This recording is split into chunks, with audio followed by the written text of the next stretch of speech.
사람들은 말한다. 인내심 강한 아내를 절대 건드리지 말라고. 그녀의 분노는 모든 것을 잿더미로 만들어버릴 테니 내 남편 박민주는 그 사실을 잊었다. 그는 내가 그저 달콤한 미소와 야근이라는 핑계에 쉽게 속아 넘어가는 바보 같은 여자인 줄 알았다. 그는 몰래 재혼했다.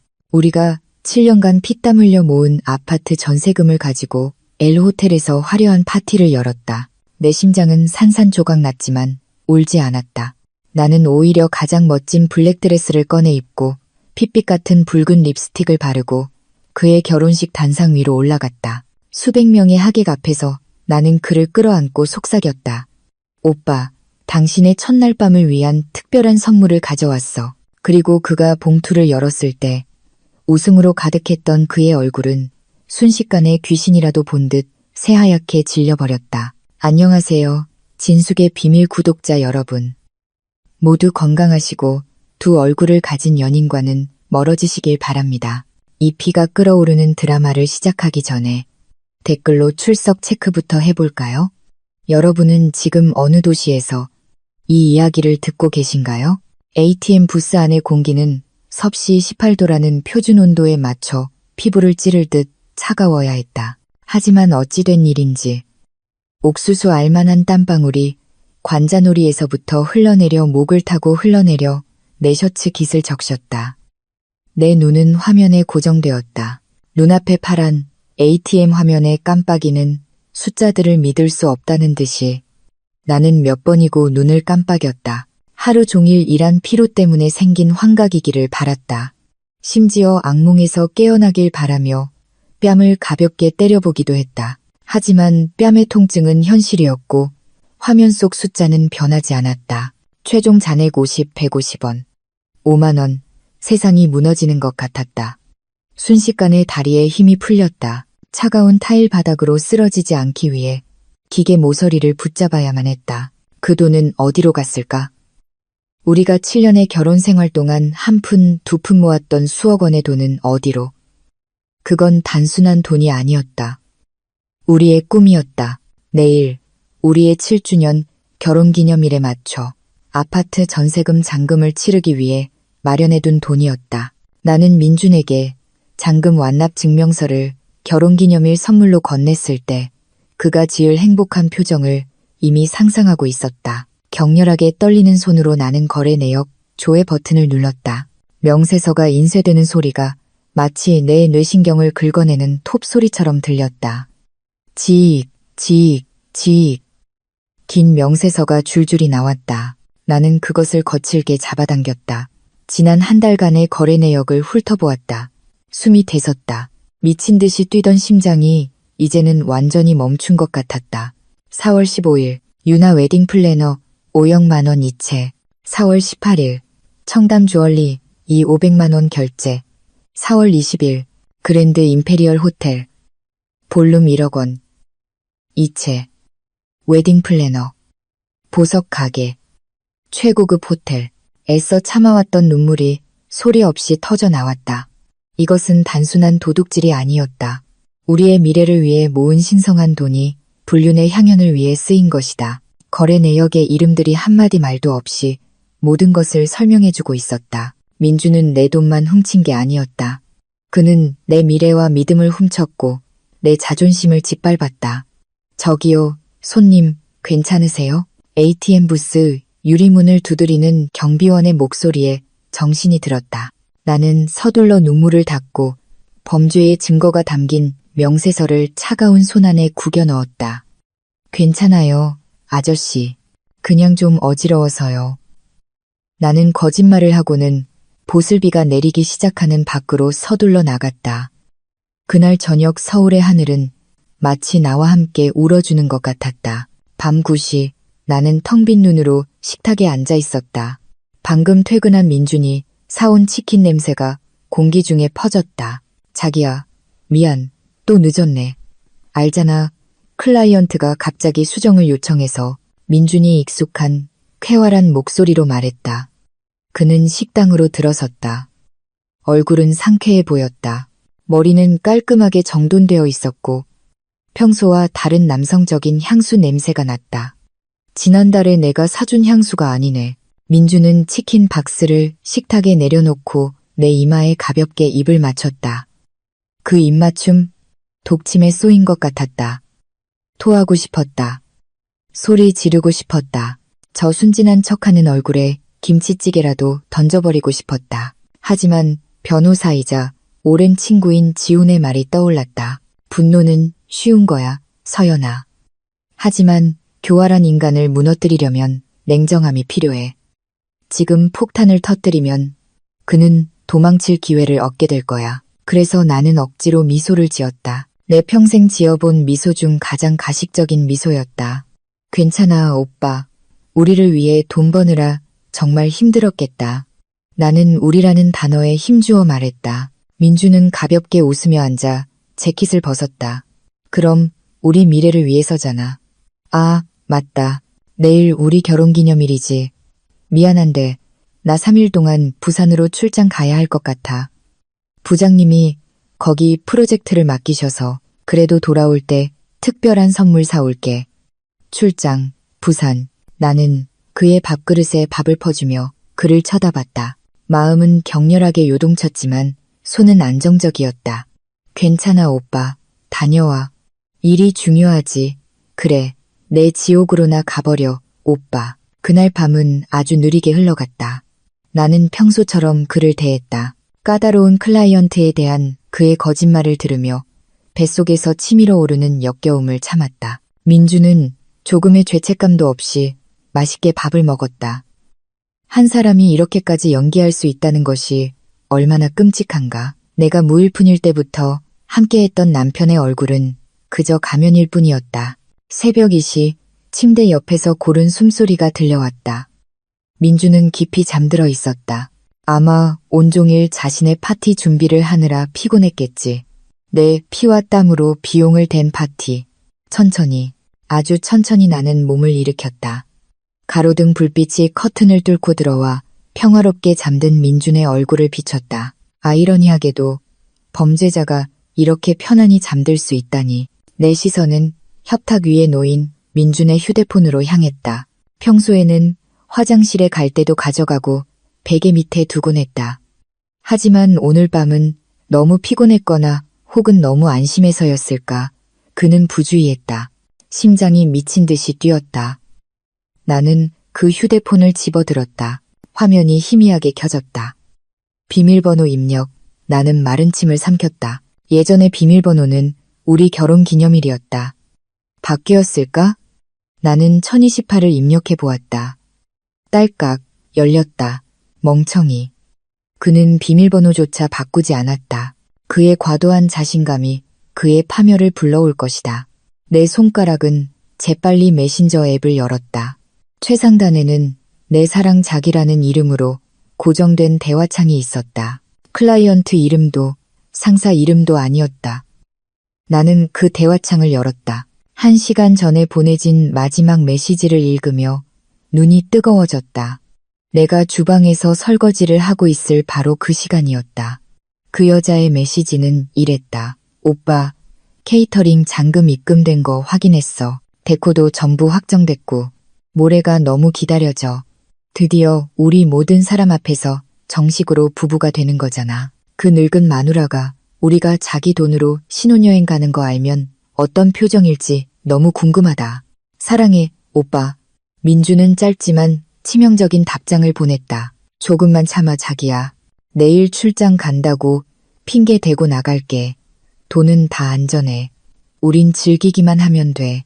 내 손에서 휴대폰이 떨렸다. 알림 때문이 아니라 분노를 참느라 부들부들 떨리는 내 손 때문이었다. 그렇다. 단순한 바람이 아니었다. 그들은 나를 비웃고 있었다.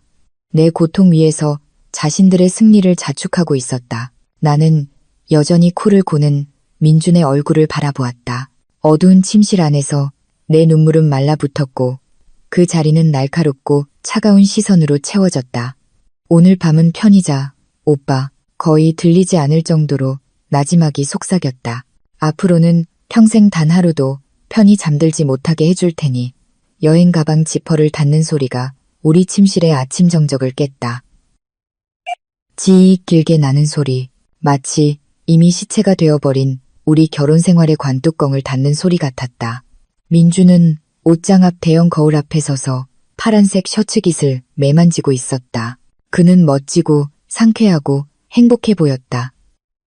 지방에서 산더미 같은 프로젝트 마감에 시달릴 사람치고는 너무나 행복해 보였다. 그는 이번 달에만 3병째 산 비싼 향수를 손목과 목에 뿌렸다. 시트러스와 샌다루드 향이 퍼져나왔다. 그가 숨기고 있는 거짓말의 악취를 덮으려는 듯이 나 다녀올게, 자기야. 그가 몸을 돌리며 서류 가방을 집어들며 말했다. 거기는 프로젝트 현장이 좀 외진 곳이라 신호가 잘 안 터질 수도 있어. 그러니까 내가 답장이 느려도 화내지 마. 이불을 개고 있던 나는 그저 조용히 고개를 끄덕였다. 응, 오빠, 조심해서 다녀와. 건강 잘 챙기고. 역시 당신은 최고의 아내야. 그가 말하며 내 뺨에 짧게 입을 맞췄다. 현관문이 닫히고 할부금도 내가 종종 보태주던 펠리세이드의 엔진 소리가 으르렁거리며 멀어지자 최고의 아내라는 가면을 바로 벗어던졌다. 내 얼굴은 차갑고 무표정하게 변했다. 단 1초도 지체하지 않고 나는 낡은 아반떼 키와 지갑을 집어들었다. 준비는 필요 없었다. 나에게 필요한 것은 오직 진실뿐이었다. 그날 아침 서울의 도로는 꽉 막혀 있었다. 하지만 나는 여전히 내 차 앞선어 대 앞에 있는 민준의 차 꽁무니를 볼 수 있었다. 충분히 안전한 거리였다. 심장이 자동차 바퀴보다 더 빨리 뛰었다. 나는 핸들을 너무 꽉 잡아 손가락 마디가 하얗게 될 정도였다. 1시간이 지났지만 민준의 차는 그가 말한 부산행 KTX역으로 향하지 않았다. 그는 오히려 명품 부티크와 고급 카페가 즐비한 부촌 청담동으로 방향을 틀었다. 그의 차는 속도를 줄이더니 유럽 고전 양식의 호화로운 건물 주차장으로 들어갔다. 커다란 간판에는 금색 글씨로 엘라모르 브라이덜 꽃띠르라고 쓰여 있었다. 웨딩드레스 샵. 나는 길 건너 무성한 나무 아래에 차를 세웠다. 내 존재를 숨기기에 충분한 곳이었다. 짙게 썬팅된 내 차 유리가 이성과 길 건너의 광기 사이를 가르는 유일한 방패였다. 앞 유리 너머로 그가 보였다. 민주는 활짝 웃으며 차에서 내렸다. 하지만 그는 오래 혼자 있지 않았다. 부티크의 유리문이 열리고 한 젊은 여자가 그를 맞으러 나왔다. 그녀였다. 최유나. 어젯밤 메신저 앱에 프로필 사진으로 본 얼굴이었다. 하지만 직접 보니 피가 머리끝까지 끓어오르는 것 같았다. 그녀는 나보다 훨씬 어렸다. 아마 20대 초반일 것이다. 피부는 도자기처럼 하얗고 깨끗했다. 머리는 금빛 갈색으로 하이라이트를 주었고 몸은 가냘팠다. 보호가 필요한 연약한 인형 같았다.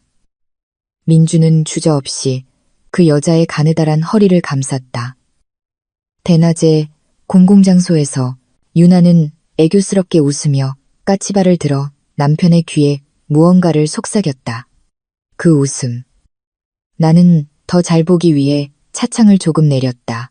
거리와 교통 소음에 가려졌지만 나는 그들의 몸짓을 볼 수 있었다. 민주는 고개를 젖히고 어깨를 들썩이며 활짝 웃었다. 진심에서 우러나오는 자유로운 웃음. 가슴이 답답했다. 보이지 않는 손이 내 패를 쥐어짜는 것 같았다. 민준이 마지막으로 나와 함께 저렇게 웃었던 게 언제였을까? 1년 전, 2년 전, 요즘 그는 집에만 오면 항상 얼굴을 찌푸리고 피곤하다고 투덜대고 머리 아프다고 핑계를 댔다. 알고 보니 그의 웃음이 사라진 게 아니었다. 그의 웃음은 그저 다른 여자에게로 옮겨갔을 뿐이었다. 그들은 부티크 안으로 들어갔다. 부티크의 전면벽은 거대한 투명 유리로 되어 있어 나를 고문하는 무성 영화를 보는 것처럼 모든 것을 볼 수 있었다. 얼마 지나지 않아 안쪽 피팅룸의 커튼이 걷혔다. 유나가 나왔다. 숨이 돋았다. 그녀는 샴페인 골드 색상의 현대적인 웨딩드레스를 입고 있었다. 부티크의 샹들리에 조명을 받아 반짝이는 크리스털 비즈가 촘촘히 박혀 있었다. 드레스 자락은 길게 늘어져 바닥을 쓸었다. 그녀는 대형 거울 앞에서 천천히 몸을 돌렸다. 그녀의 얼굴은 승리감으로 빛나고 있었다. 아름다웠다. 아주 아름답고 아주 비쌌다. 내 머릿속은 빠르게 계산했다. 이 동네 디자이너 드레스는 최소 500만 원에서 3억만 원은 할 것이다. 3억만 원, 그것은 내가 2년 연속 연말 보너스를 모아 우리 전세금에 보태려고 했던 돈이었다. 새 옷도 사지 않고 비싼 레스토랑에서 외식도 하지 않고 모든 사치를 참아가며 모은 돈이었다. 이제 그 돈이 다른 여자의 몸에 붙어 있었다. 거울 속 자신을 자랑스럽게 바라보는 상간녀의 몸을 감싸고 있었다. 나는 유나의 뒤에 서 있는 민준을 보았다. 그는 그 여자의 어깨에 양손을 얹고 숭배하는 듯한 눈빛으로 그녀를 바라보았다. 한때는 오직 나만의 것이었던 그 눈빛. 민준의 입이 움직였다. 새 신부가 얼마나 아름다운지 칭찬하는 것 같았다. 유나는 수줍게 웃으며 몸을 돌려 민준을 꼭 껴안았다. 터져 나오려는 눈물에 시야가 흐려졌다. 심한 메스꺼움이 배를 덮쳤다. 육체적인 고통 때문이 아니라 역겨움 때문이었다. 그 위선을 보는 것이 역겨웠다. 나는 떨리는 손으로 차 문손잡이를 잡았다.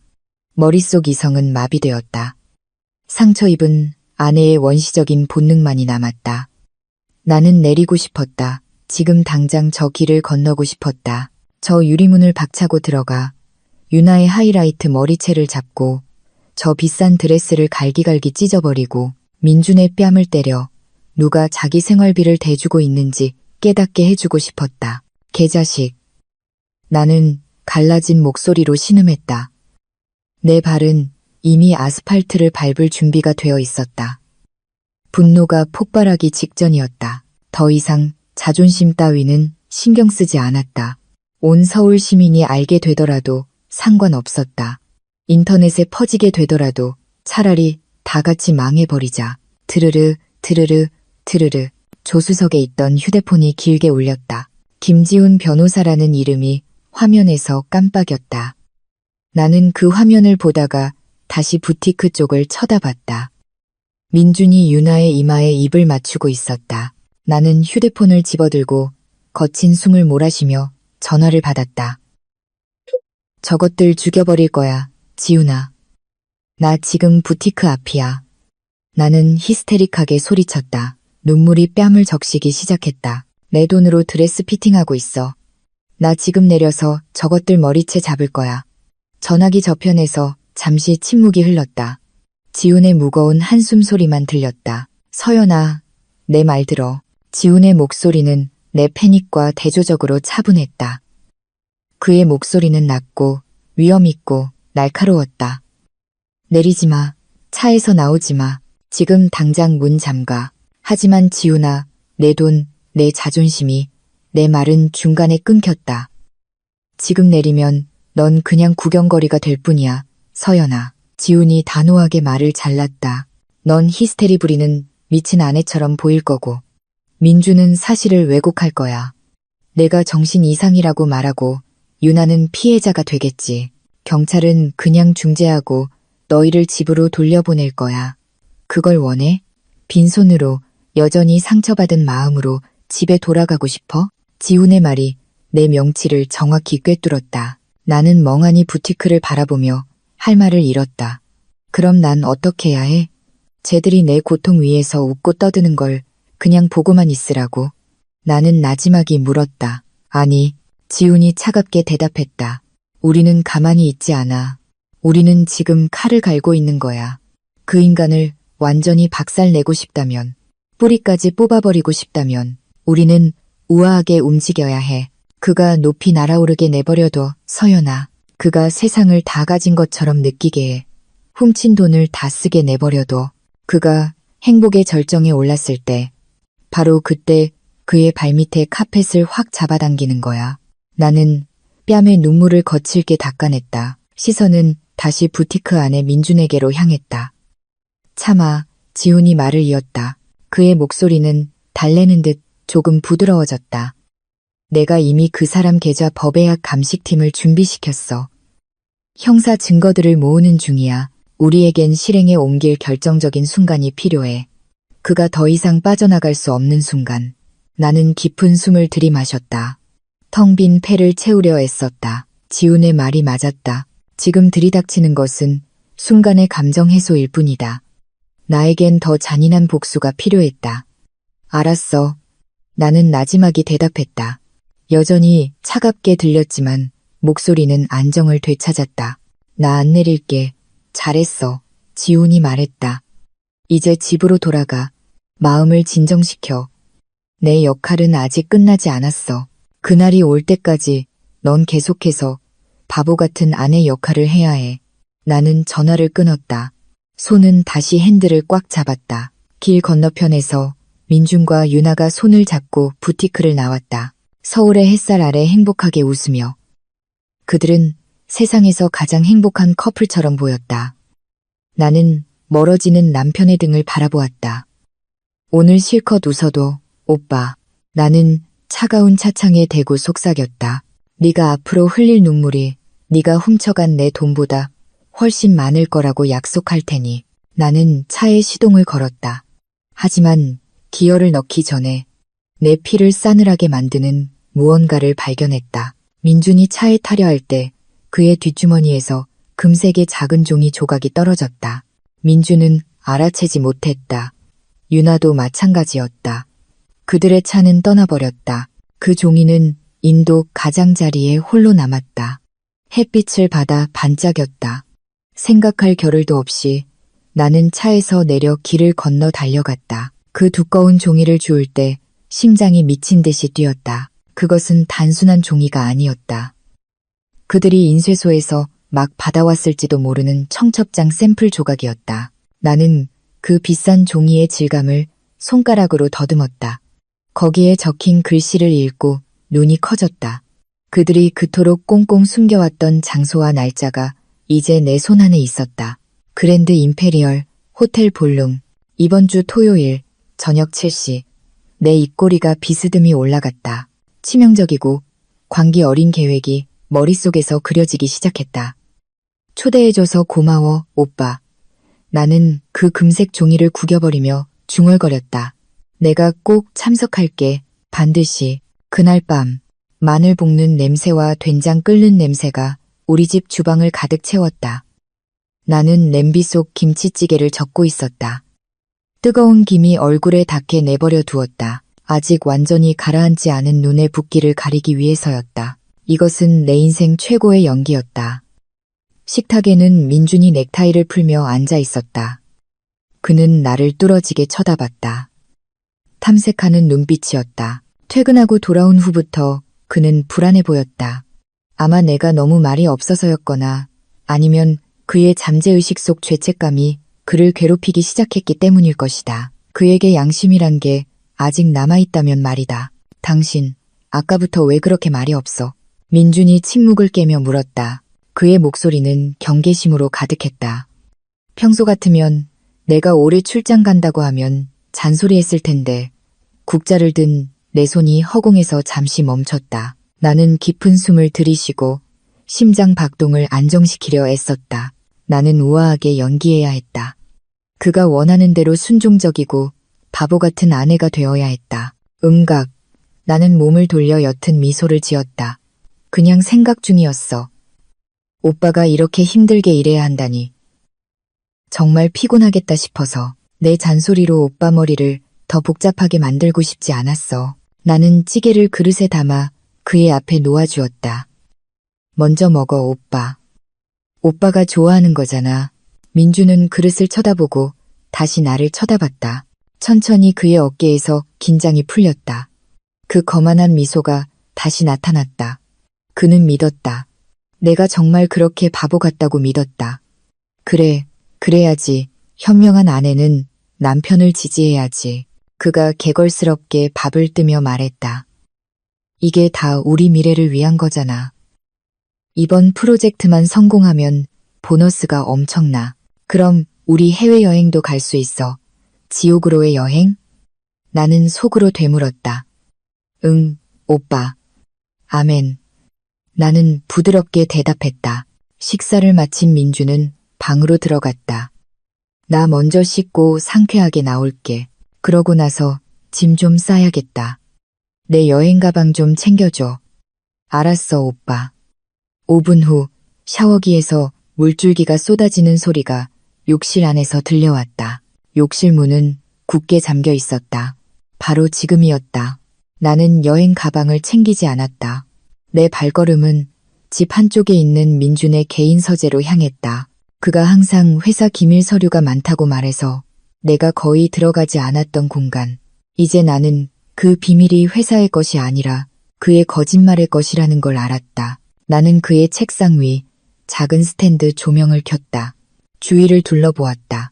방구석에는 검은색의 작은 철제 금고가 잠겨 있었다. 나는 비밀번호를 몰랐고 지금 열려고 시도하는 것은 너무 위험했다. 하지만 나는 민준의 나쁜 습관을 알고 있었다. 그는 안전하다고 느낄 때 부주의해진다. 내 시선은 의자 위에 아무렇게나 놓인 그의 가죽 서류 가방에 꽂혔다. 그가 어딜 가든 항상 들고 다니는 가방. 그의 프로젝트에 목숨이 담겨 있다는 그 가방. 떨리지만 재빠른 손으로 나는 그 가방의 버클을 풀었다. 금속이 딸깍거리는 소리가 예민해진 내 귀에 유난히 크게 들렸다. 나는 문 쪽을 돌아보며 욕실에서 나는 물소리가 여전히 들리는지 확인했다. 아직 안전했다. 나는 가방 안을 뒤졌다. 노트북, 충전기, 그리고 두꺼운 파란색 플라스틱 파일이 있었다. 나는 그 파일을 꺼냈다. 심장이 쿵쾅거렸다. 마치 가슴 밖으로 튀어나올 것 같았다. 첫 번째 장, 호텔 사용료 완납 증명서. 두 번째 장, 다이아몬드 세트 구매 영수증. 완납. 세 번째 장, 숨이 떠섰다. 나는 세 번째 장을 보고 눈이 휘둥그레졌다. 그 종이는 쇼핑 영수증이 아니었다. 우리가 정기예금을 넣어둔 은행의 로고가 박힌 공식적인 은행 서류였다. 그 예금은 돌아가신 아버지의 유산으로 만약 나쁜 일이 생길 경우를 대비한 내 미래의 유일한 버팀목이었다. 서류의 제목은 정기예금 해지 및 계약 종료 신청서였다. 해지 날짜는 2주 전, 금액은 2억 원. 수취인은 민준의 개인 계좌. 내 손은 그 종이를 쥐고 너무 심하게 떨려서 바스락거리는 소리가 났다. 나를 소리 지르고 싶게 만든 것은 액수가 아니었다. 서류 하단에 적힌 내용 때문이었다. 계좌주 서명란에 이서연이라는 서명이 되어 있었다. 내 이름이었지만 내 서명이 아니었다. 선이 너무 뻣뻣했고 획이 망설인 흔적이 역력했다. 민준이 내 아버지의 유산을 훔치기 위해 내 서명을 위조한 것이다. 이것은 더 이상 단순한 불륜이 아니었다. 범죄였다. 형법 제231조 사문서 위조에 해당하는 명백한 범죄였다. 징역 6년형에 처해질 수 있었다. 머리가 어지러웠다. 내가 그토록 사랑했던 남자가 얼마나 저열한 인간인지 알게 되자 토할 것 같았다. 그는 내 사랑을 배신했을 뿐만 아니라 한밤중에 집에 들어온 도둑처럼 나를 강탈했다. 다른 점이 있다면 이 도둑은 나와 한 침대에서 잔다는 것이었다. 나는 서둘러 잠옷 주머니에서 휴대폰을 꺼냈다. 그 서류를 촬영했다. 앞면, 위조된 서명 부분, 그리고 민준의 계좌로 이체된 증거까지. 찰칵, 찰칵, 찰칵. 사진이 선명하고 글자가 잘 읽히는지 확인했다. 그러고 나서 그 사진들을 암호화된 메시지로 지훈의 번호로 보냈다. 확보했어. 나는 짧게 입력했다. 지훈의 답장이 1초 만에 도착했다. 빙고. 이게 우리 비장의 카드야, 서연아. 이 증거만 있으면 그 인간 파산시키는 것뿐만 아니라 감방에서 썩게 만들 수 있어. 원본은 가능하면 보관하거나 아니면 원래 있던 그대로 돌려놔. 들키면 안 돼. 원본을 가져갈 수는 없었다. 민주는 떠나기 전에 분명히 확인할 것이다. 나는 그 파일을 가방에 다시 넣고 버클을 원래 위치 그대로 채웠다. 내가 책상 스탠드를 끄는 순간 욕실 문이 열리는 소리가 들렸다. 젖은 발걸음 소리가 침실 쪽으로 다가왔다. 나는 작은 걸음으로 서재를 빠져나와 옆문으로 침실에 들어갔다. 침대 위에서 옷을 개는 척했다. 민주는 허리에 수건을 두른 채 방으로 들어왔다. 젖은 머리에서 물방울이 떨어졌다. 그는 내가 그의 셔츠를 여행 가방에 넣고 있는 것을 보았다. 다 쌌어, 자기. 그가 머리를 말리며 아무렇지 않게 물었다. 나는 고개를 들어 그의 얼굴을 보았다. 방금 그 범죄의 증거를 찾아낸 사기꾼의 얼굴. 이상하게도 더 이상 슬프지 않았다. 역겨움과 증오가 치명적인 평온함으로 변모했다. 나는 이제 그의 목줄을 쥐고 있었다. 응, 오빠. 출장용 옷 다 준비해뒀어. 혹시 공식적인 회의가 있을지 모르니까 제일 좋은 양복도 넣어뒀고. 나는 무미건조하지만 이중적인 의미가 담긴 어조로 말했다. 민주는 만족스러운 미소를 지었다.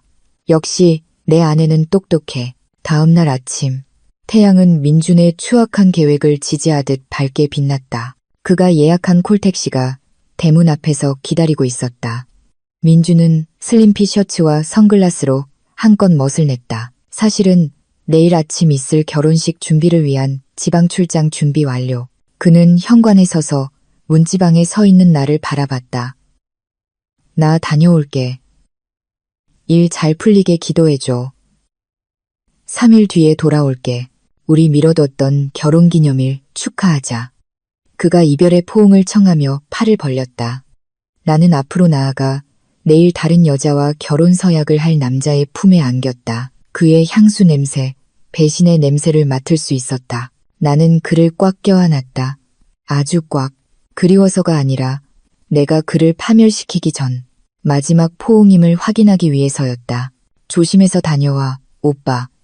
나는 그의 귓가에 속삭였다.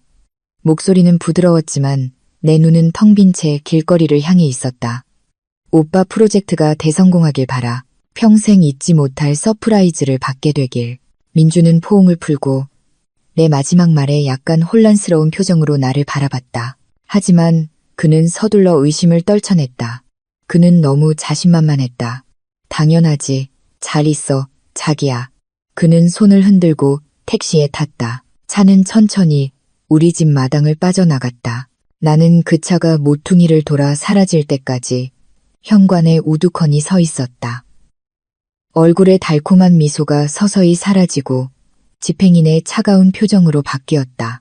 나는 주머니를 뒤져 휴대폰을 꺼내고 단축번호 1번을 눌렀다. 여보세요, 지훈아. 전화가 연결되자 나는 차분하게 말했다. 그 사람 갔어.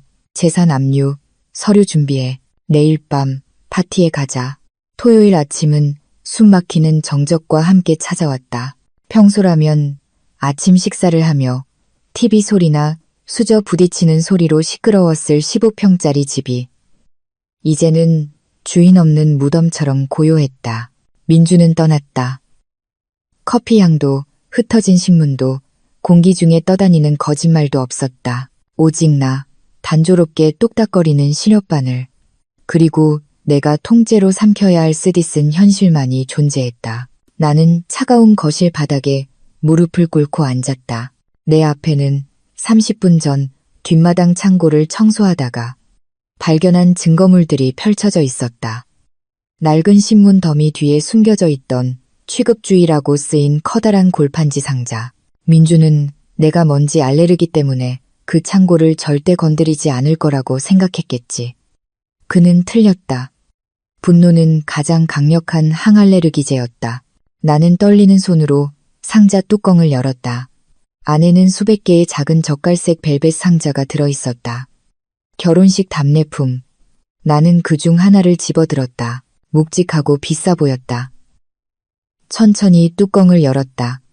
작은 크리스털 향수병이 아침 햇살을 받아 반짝였다. 병에는 우아한 금색 잉크로 글씨가 새겨져 있었다. 민준, 유나 사랑의 기념일, 4월 28일, 그랜드 임페리얼, 호텔. 눈이 뜨거워졌지만 눈물은 흐르지 않았다. 내 눈물은 어제 차 안에서 이미 다 말라버렸다. 이제 남은 것은 목구멍을 조이는 건조한 고통뿐이었다. 7년 전 우리 결혼식이 생각났다. 우리는 답례품으로 개당 5영원짜리 아크릴 열쇠고리를 나눠줬다. 피로연은 소박했다. 구민회관 다목적실에서 열렸는데 행사 중간에 에어컨이 고장나서 내 화장은 땀으로 범벅이 되었다. 하지만 그때 나는 행복했다. 민준이 내 곁에 있었기에 세상을 다 가진 것 같았다. 이제 민준은 내 전세금을 가지고 유나의 하객들에게 수입 크리스털 향수를 선물하고 있었다. 내가 매일 회사에 도시락을 싸가며 모은 돈, 내가 해진 구두를 새로 사는 대신 꿰매 신으며 모은 돈, 나는 그 향수병을 벽에 던져버렸다. 쨍그랑. 날카로운 유리 깨지는 소리가 거실에 울려 퍼졌다. 톡 쏘는 플로럴 향이 창고 먼지 냄새와 뒤섞여 순식간에 퍼져나갔다. 향기는 좋았지만 내게는 시체 썩는 냄새였다. 썩어 빠진 배신의 냄새, 쓰레기 같은 놈. 나는 바닥에 흩어진 유리 조각을 향해 신음했다. 넌 내 고통 위에서 파티를 열고 있구나. 상자 바닥에서 나는 인조 가죽 표지로 된 두꺼운 책을 발견했다. VIP 방명록. 나는 그것을 거칠게 펼쳤다. 깔끔하게 타이핑된 이름들이 줄지어 있었다. 나는 하나씩 훑어보았다. 그 이름들을 보고 심장이 잠시 멈췄다. 허만수 삼촌, 서아리 이모, 민준의 풋살팀 친구 박 과장, 통장님까지. 그리고 가장 가슴 아팠던 것은 첫 페이지, 직계가족란에 적힌 신랑 측 혼주, 이혜숙 여사였다. 숨이 가빠왔다. 시어머니, 이혜숙 여사. 그동안 내가 과일과 무릎 영양제를 사들고 찾아갈 때마다 시어머니는 항상 다정한 미소로 나를 맞아주셨다. 그녀는 항상 말했다. 서연아, 넌 우리 집 복덩이야. 민준이는 너 같은 아내를 얻어서 행운이야. 거짓말. 전부 거짓말이었다. 그 늙은 여자는 자기 아들이 재혼한다는 사실을 알고 있었다. 아들이 바람 피우는 것을 알면서도 침묵했다. 그녀는 이 역겨운 연극에 동참했다.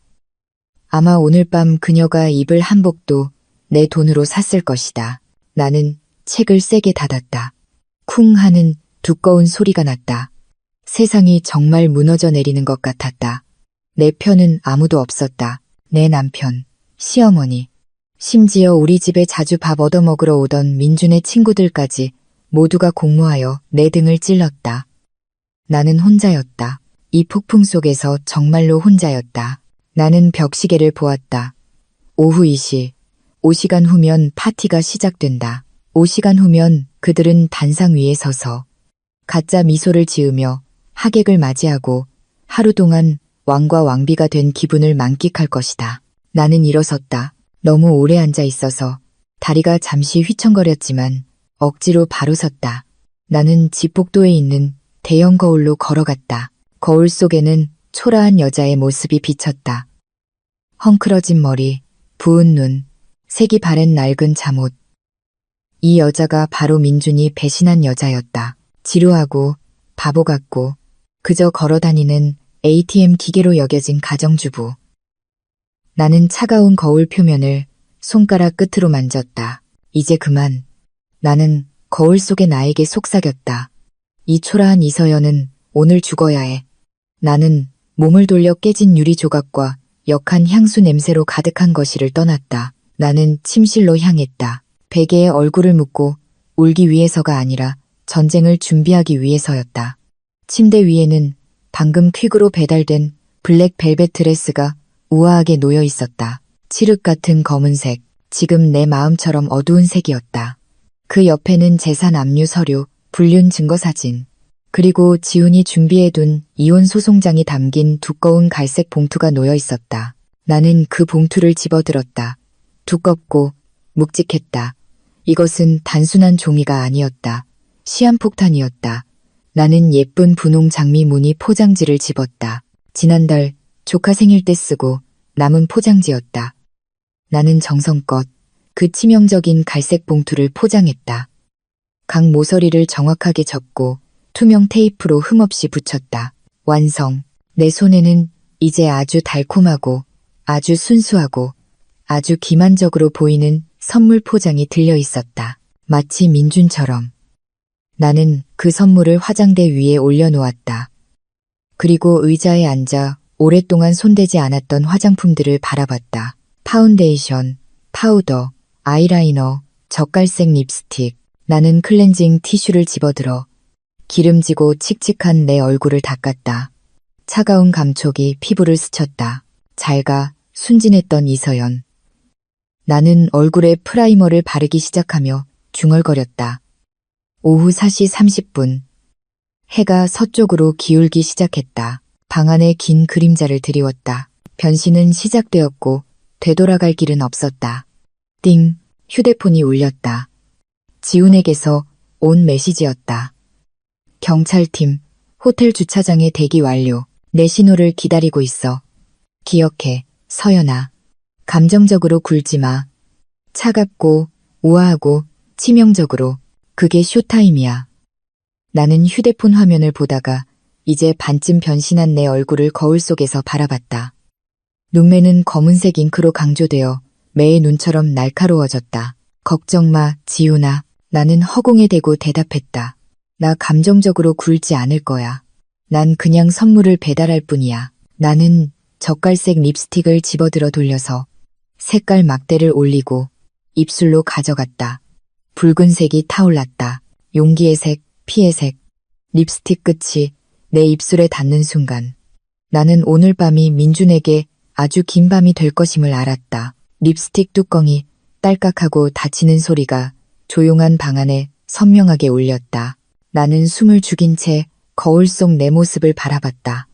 거울 속 여인은 더 이상 색바랜 티셔츠에 머리를 대충 묶고 다니던 주부 이서연이 아니었다. 그 여자는 낯설었다.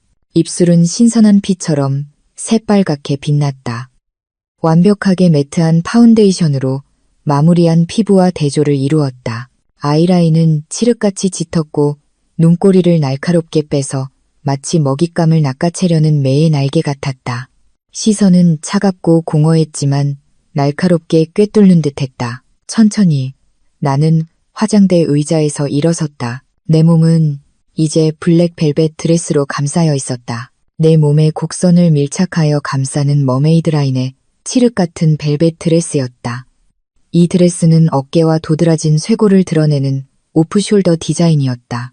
긴 소매는 타이트해서 단정하면서도 신비로운 느낌을 주었다. 나는 허리 부분에 벨벳 원단을 쓸어보았다. 부드러우면서도 묵직했다. 마치 전투 갑옷을 입은 기분이었다. 이 드레스는 3일 전한도가 거의 다 찬 신용카드로 온라인에서 구매했다. 이 신용카드 명세서는 나중에 민준에게 추가 선물로 건네줄 생각이었다. 나는 몸을 살짝 돌렸다. 드레스의 옆트임은 꽤 높아서 걸을 때마다 오른쪽 종아리가 드러났다. 발에는 7cm 높이의 검은색 스틸레토 힐이 신겨 있었다. 고통스럽지만 오늘 밤 내게 필요한 당당한 자세를 만들어주는 신발이었다. 갑자기 또다시 메스꺼움이 밀려왔다. 무릎이 휘청거렸다. 나는 쓰러지지 않기 위해 화장대 모서리를 붙잡고 비틀거렸다. 숨이 가빠졌다. 내가 지금 뭘 하고 있는 거지? 머릿속 작은 목소리가 공포에 질려 외쳤다. 이서연, 너 지금 내 남편 결혼식에 가려는 거야? 미쳤어. 거기서 넌 산산조각 날 거야. 그가 다른 여자에게 키스하는 걸 보고 울게 될 거야. 가지마. 그냥 집에 있어. 문 잠그고 전부 잊어버려. 7년 전 결혼식에서 나에게 다정하게 웃어주던 민준의 모습이 눈앞에 스쳐 지나갔다. 나를 지켜주겠다고 약속했던 민준, 내게 첫 케이크 조각을 먹여주던 민준. 눈이 뜨거워졌다. 오른쪽 눈가에서 눈물 한 방울이 비집고 나오려 했다. 안 돼. 나는 스스로를 꾸짖었다. 내 목소리가 방벽에 부딪혀 울렸다. 나는 고개를 들고 눈앞에서 손을 빠르게 흔들어 그 눈물이 비싼 워터프루프 마스카라를 망치지 않도록 했다. 오늘이 내 결혼기념일인 것조차 기억 못하는 남자를 위해 울지 마. 나는 분노에 찬 속삭임을 내뱉었다. 내 눈물은 저 상간녀 뺨을 적시기엔 너무 비싸.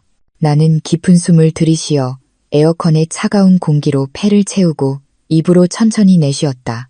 후, 가슴 속에 소란이 가라앉았다. 약해 빠진 이서연의 모습은 억지로 판도라의 상자 속으로 다시 밀어 넣었다. 이제 굳건히 서 있는 것은 집행관이었다. 나는 서랍 속 보석함을 꺼냈다. 민준이 사준 보석이 아니었다. 그가 준 모든 금부치는 지난달 그가 외면한 생활비를 메우기 위해 이미 팔아버렸다. 나는 길게 늘어지는 큐빅 귀걸이 한 쌍을 꺼냈다. 모조품이라 가격은 저렴했지만 나중에 볼룸의 조명 아래에서는 그 반짝임이 진짜 다이아몬드에 필적할 것이었다. 나는 그것을 착용했다. 딸랑, 귀걸이가 흔들리며 내 목에 닿았다. 차갑고 간지러웠다. 마지막으로 나의 주무기. 나는 분홍 장미 포장지로 쌓인 선물을 책상 위에서 집어들었다. 두꺼운 책만한 크기였다. 그 안에는 남편의 커리어, 명성, 그리고 자유의 파멸이 담겨 있었다. 봉투는 손 안에서 묵직하게 느껴졌다. 그가 쌓아온 죄의 무게만큼이나 나는 그 선물을 내가 들고 온 커다란 검은색 클러치백에 넣었다. 아, 나는 방을 나섰다. 내 구두굽 소리가 집의 타일 바닥을 일정한 리듬으로 두드렸다. 망설임 없는 한 여자의 발걸음 소리였다. 집 대문 앞에는 번쩍이는 검은색 세단이 기다리고 있었다. 내 낡은 아반떼가 아니었다. 나는 프리미엄 택시 서비스를 예약했다. 오늘 밤 나는 초라한 운전사가 아니라 여왕처럼 등장해야 했다. 주차 공간을 찾느라 애쓰거나 낡은 차에서 내리는 모습을 보이고 싶지 않았다. 저녁에 그랜드 임페리얼 호텔로 가주시겠습니까, 사모님? 유니폼을 입은 기사가 내게 문을 열어주며 인사했다. 그는 내 모습을 보고 잠시 멈칫했다. 아마 나를 연예인이나 고위 관리로 생각했을 것이다. 네, 기사님. 빨리 가주세요. 하지만 과속은 말고요. 머리가 망가지면 안 되니까요. 나는 무뚝뚝하게 대답했다. 차는 어둑해지기 시작한 서울의 도로를 가르며 미끄러지듯 나아갔다. 도시의 불빛들이 어두운 차창 너머로 스쳐 지나가며 추상적인 빛의 선들을 만들어냈다. 나는 뒷좌석에 똑바로 앉아 있었다. 양손은 무릎 위에 포개고 클러치백을 꽉 쥐고 있었다. 가는 도중 휴대폰이 짧게 진동했다. 모르는 번호로 메시지 한 통이 왔다. 지훈이 알려준 경찰 잠복팀 번호였다.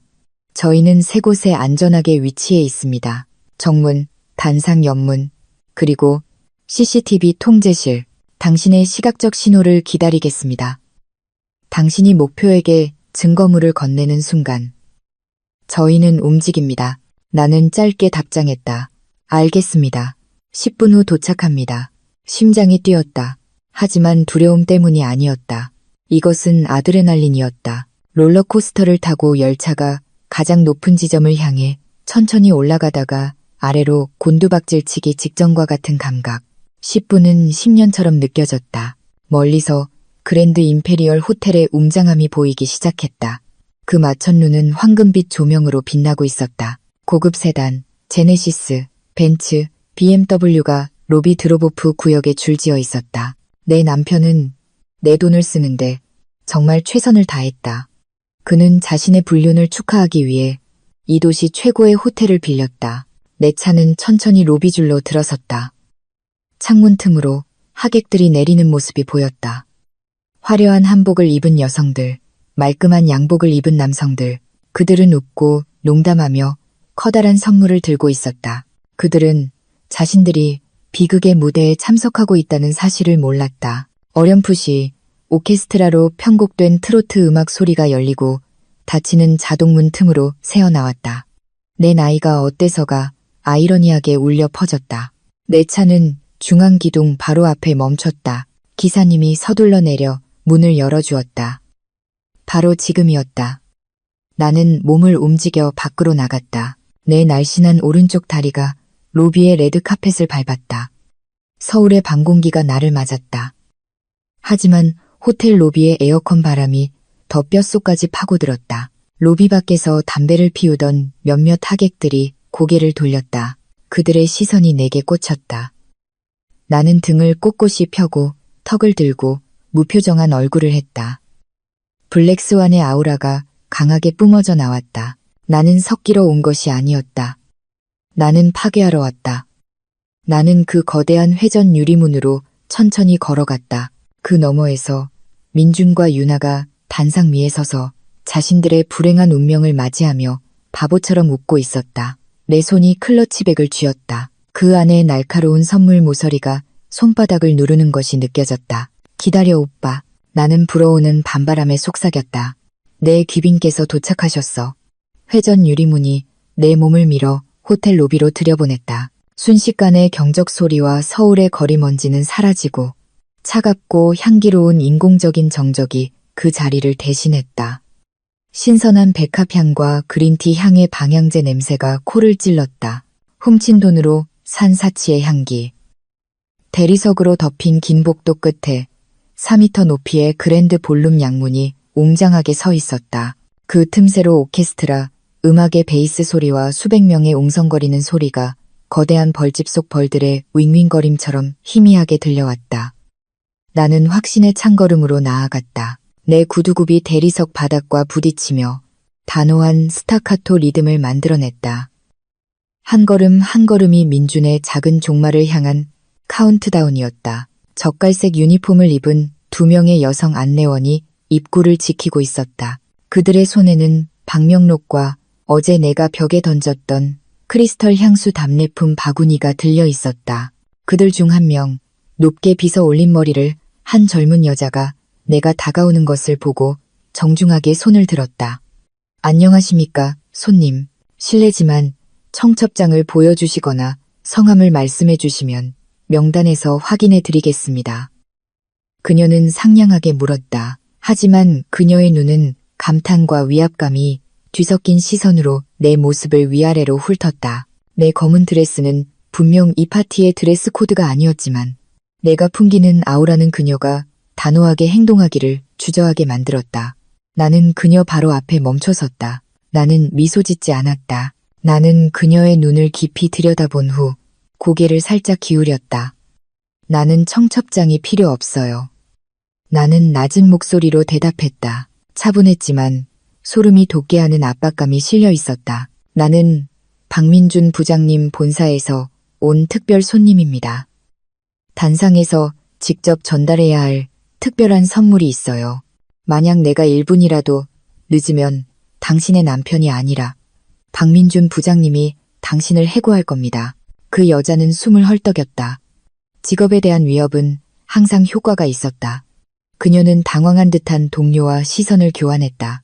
그들이 더 묻거나 경비를 부르기 전에 나는 이미 안내 데스크를 지나 거대한 문짝 하나를 내 손으로 직접 밀었다. 문이 열리자 소리와 빛의 파도가 나를 덮쳤다. 쾅! 볼륨은 넓고 붐볐다. 천장은 높았고 거대한 크리스털 샹들리에가 반짝이며 장식되어 있었다. 수백 개의 원형 테이블은 개걸스럽게 식사하는 하객들로 가득했다. 실내 장식은 금색과 아이보리색이 줄을 이루었다. 신선한 수입 장미가 기둥 모서리부터 단상으로 가는 길까지 장식되어 있었다. 아름답고 웅장하고 그리고 역겨웠다. 나는 문지방에 잠시 서서 눈부신 빛에 눈이 적응하도록 했다. 형형색색의 한복과 정장을 입은 하객들 사이에서 칠흑 같은 검은 드레스를 입은 나의 존재는 마치 우유 한 잔에 떨어진 검은 잉크 한 방울 같았다. 눈에 띄고 거슬렸다. 가장 가까운 테이블의 몇몇 하객들이 고개를 돌리기 시작했다. 수근거리는 소리가 들리기 시작했다. 누구야? 연예인인가? 왜 검은 옷을 입었지? 문상 온 것 같잖아. 엄청 예쁜데 무섭다. 나는 그들을 무시했다. 내 시선은 정면을 향해 고정되었다. 저 멀리 50m 길이의 레드 카펫 끝에 왕궁처럼 웅장한 단상이 서 있었다. 그들이 있는 곳이었다. 하지만 더 나아가기 전에 내 눈은 레드 카펫 바로 오른쪽 가장 앞줄의 VIP 테이블에 앉아있는 매우 익숙한 인물을 포착했다. 몸에 비해 너무 꽉 끼는 금색 브로케이드 한복을 입은 중년 여성. 목과 손목은 싸구려처럼 반짝이는 금 장신구로 가득했다. 그녀는 옆자리 하객과 크게 웃으며 닭다리를 뜯고 있었다. 이혜숙 여사, 내 시어머니. 피가 뜨겁게 끓어올랐다. 내가 그동안 어머님이라 불렀던 그 여자. 지난달 다리가 아프다며 전동 휠체어를 사달라고 조르던 그 여자가 이제 그녀가 배신한 며느리의 피땀으로 마련된 파티를 즐기고 있었다. 나는 발걸음의 방향을 살짝 틀어 일부러 그 VIP 테이블 가까이로 걸어갔다. 거리가 점점 가까워졌다. 5m, 3m, 접시에 닭뼈를 내려놓던 시어머니가 갑자기 고개를 들었다. 아마 어두운 기운이 다가오는 것을 느꼈을 것이다. 우리 눈이 마주쳤을 때 시간은 멈춘 것 같았다. 그 늙은 눈이 크게 뜨였다. 닭기름으로 번들거리는 입이 살짝 벌어졌다. 하지만 아무 소리도 나오지 않았다. 포크에 찍혀있던 닭고기 조각이 떨어져 접시 위로 쨍그랑 소리를 내며 떨어졌다. 더위와 웃음으로 붉게 상기되었던 그녀의 얼굴이 순식간에 뺨에 바른 두꺼운 분첩보다 더 하얗게 질렸다. 그녀는 완전히 변한 내 모습에도 불구하고 나를 알아보았다. 순수한 공포가 그녀의 눈에 비쳤다. 그녀는 자신의 죄를 알았다. 그녀는 자신이 딱 걸렸다는 것을 알았다. 그녀는 일어서려고 했다. 아마 도망치거나 아들에게 소리쳐 경고하려 했을 것이다. 하지만 무릎에 힘이 풀린 것 같았다. 그녀는 의자에 못 박힌 채 떨고만 있었다. 나는 걸음을 멈추지 않았다. 그녀의 테이블을 지나치며 나는 그녀를 쳐다봤다. 아주 잠깐. 나는 눈에 웃음기 없는 옅은 미소를 짓고는 한쪽 눈을 천천히 찡긋했다. 식사 맛있게 하세요, 어머님. 곧 창피함으로 배가 부르실 테니까요. 나는 속으로 말했다. 나는 돌처럼 굳어버린 그녀를 뒤로하고 다시 홀중앙 레드카펫의 시작점으로 향했다. 단상 위에서는 번쩍이는 은색 재킷을 입은 사회자가 막 마이크를 높이 들었다. 그의 목소리가 천장에 매달린 스피커를 통해 쩌렁쩌렁 울려 퍼졌다. 네, 하객 여러분. 오늘 밤의 왕과 왕비. 가장 잘 어울리고 가장 행복하고 가장 경이로운 커플에게 가장 뜨거운 박수를 보내주십시오. 박민준 군과 최유나 양. 오케스트라 음악이 웅장하게 터져나왔다. 웅장한 로맨틱 곡의 도입부를 연주했다. 스포트라이트가 홀을 빙빙 돌다가 단상으로 집중되었다. 박수 소리가 터져나왔다. 하객들은 환호했다.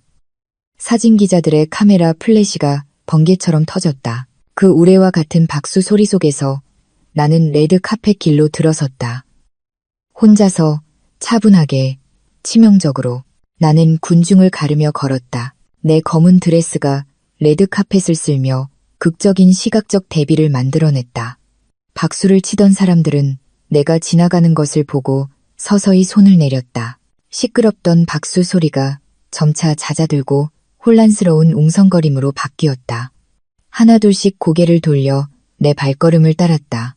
무대 위의 사회자는 아직 상황을 파악하지 못했다.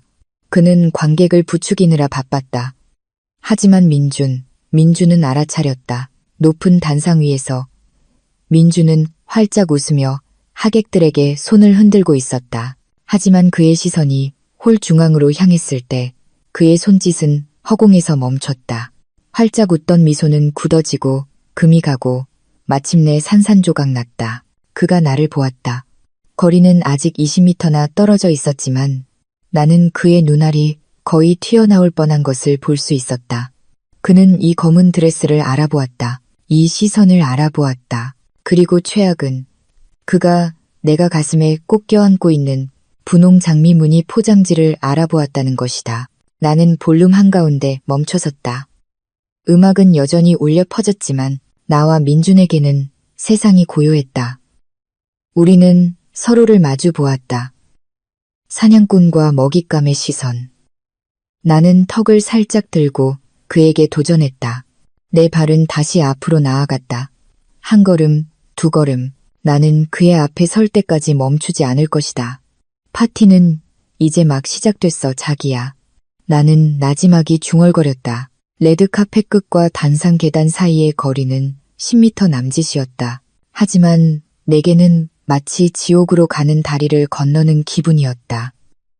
홀 안의 모든 시선이 이제 내게 쏠려 있었다. 웅장하게 울려 퍼지던 오케스트라 음악은 서서히 잦아들고 공기 중에 이상한 긴장감을 감지하기 시작한 수백 명의 하객들의 수군거림으로 대체되었다. 무대 위의 사회자, 머리를 매끈하게 빗어 넘긴 젊은 남자는 당황한 표정이었다. 그는 마이크를 살짝 내렸다. 그의 눈은 지시를 구하듯 나와 민준 사이를 오갔다. 이것이 행사 이벤트의 일부인가? 아니면 초대받지 않은 불청객인가? 단상의 옥좌 위에서 민준은 방금 귀신이라도 본 사람 같았다. 방금까지 환하게 빛나던 그의 얼굴은 이제 종이처럼 새하얘졌다. 식은땀이 이마에 모공에서 스며 나와 그가 바른 두꺼운 파운데이션을 녹여내리고 있었다. 그의 눈은 불안하게 흔들리며 무대 옆 경호원들이 서 있는 쪽을 향했다. 나는 그의 입술이 움직이는 것을 보았다. 경호원들에게 소리 없는 말을 형성했다. 저 여자 쫓아내. 하지만 어두컴컴한 구석에 서 있던 경호원들은 그의 다급한 신호를 보지 못했다. 그들은 오히려 왕국의 여왕 같은 자신감을 뽐내며 걷는 검은 드레스의 여자를 넋을 잃고 바라보며 조용히 서 있었다. 아니면 내 너무나 위압적인 아우라 때문에 행동하기를 주저했을지도 모른다. 아이러니하게도 내가 무대로 오를 수 있도록 도와준 것은 바로 내 적이었다. 유나. 그 젊은 여자는 그녀의 어리석은 순진함과 넘치는 자신감으로 민준의 팔을 툭 쳤다. 그녀는 남편의 얼굴에 서린 공포를 보지 못했다. 그녀가 본 것은 디자이너 드레스를 입고 깔끔하게 포장된 선물을 든 세련되고 아름다운 여자뿐이었다. 물질주의적인 유나의 눈에 나는 돈의 상징이었다. 나는 두둑한 축의금을 주러 온 부유한 사교계 친구였다. 오빠, 저 사람 누구야? 진짜 예쁘다. 유나가 꽤 큰 소리로 속삭였다. 그녀의 미소는 눈이 가늘어질 정도로 활짝 피었다. 오빠 VIP 클라이언트야? 이런 귀한 손님이 오는데 왜 말 안 했어? 민주는 얼어붙었다. 혀가 굳었다. 그는 내 아내야라고 소리치고 싶었지만 공포가 목구멍을 꽉 막았다. 기다리다 지친 유나는 오히려 열정적으로 나를 향해 손을 흔들었다. 언니, 이쪽으로 오세요. 어서 올라오세요. 그녀가 한복에 달린 클립온 마이크를 통해 외쳤다. 그녀의 목소리가 볼룸 전체에 울려 퍼졌다. 하객들은 기다리던 귀빈이 온 줄 알고 정중하게 다시 박수를 쳤다. 민준의 파멸로 가는 길이 이제 그의 새 아내에 의해 활짝 열렸다. 나는 옅은 미소를 지었다. 아주 옅게 내 발이 단상의 첫 번째 계단을 밟았다. 쿵, 두 번째 계단. 무대를 오르는 한 걸음이 무겁게 느껴졌다. 마치 헛된 7년의 결혼 생활에 무게를 등에 짊어진 것 같았다. 하지만 높이 올라갈수록 마음은 가벼워졌다. 나는 더 이상 아래에 있지 않았다. 나는 이제 그들과 같은 높이에 섰다. 아니, 더 높이. 나는 무대 바닥에 도착했다. 매우 밝은 스포트라이트가 얼굴을 바로 비춰 눈을 살짝 찡그리게 했다. 아, 이 무대는 스티로폼 꽃 장식으로 감싼 지옥처럼 뜨거웠다. 유나가 바로 두 걸음 앞으로 나와 나를 맞았다. 그녀의 몸에서 풍기는 강렬한 제스민 향수 냄새가 코를 찔렀다. 그녀는 오랜 친구처럼 볼에 입을 맞추며 포옹하려는 듯 양팔을 뻗었다. 안녕하세요, 언니. 멀리서 와주셔서 정말 감사해요. 그녀는 일부러 꾸민 듯한 애교 섞인 목소리로 상냥하게 인사했다. 그녀의 눈은 내 품에 안긴 선물을 짙게 쳐다봤다. 나는 그녀가 내민 손을 차갑게 바라봤다. 나는 응하지 않았다. 포옹하지도 않았다. 나는 그녀의 손이 고통스러운 몇 초 동안 어색하게 허공에 떠 있도록 내버려뒀다. 유나의 미소가 흔들렸다.